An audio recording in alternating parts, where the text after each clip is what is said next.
You know, this all sounds like up-jumped, upstart behavior, but they have support for these ambitions, especially among young accursed. They aren't purely arrogant. It may seem surprising, but the primal are indeed a lineage with many traditions and rituals and old-fashioned ways of doing things. So when someone first realizes their curse and they've noticed the rest of the way their family is behaving, they might look to the Hydes and think, this actually seems slightly more logical.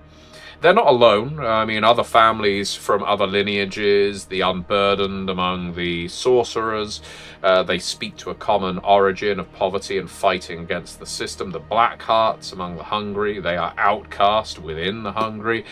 And so there's often union between these three families. We could see a way of shaking things up if the Hydes were to lead the Primal, in terms of our harmony with the outsides at the very least. As they are growing in influence and power, they are, after all, now recognised as an accursed family. I've often been asked how Hydes look when they adopt their wild form. It seems to be a blank spot in the human imagination. How does a human wild form into a human? People expect cavemen with sloping brows, low intellect, knuckles dragging on the floor.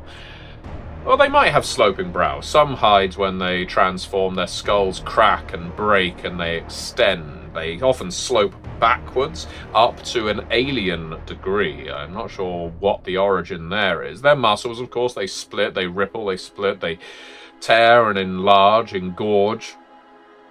Like beasts. Their teeth, if they do not become sharp points, often become rows of blunt bones with which they can grind people. They are hulking abominations, no different than any other primal.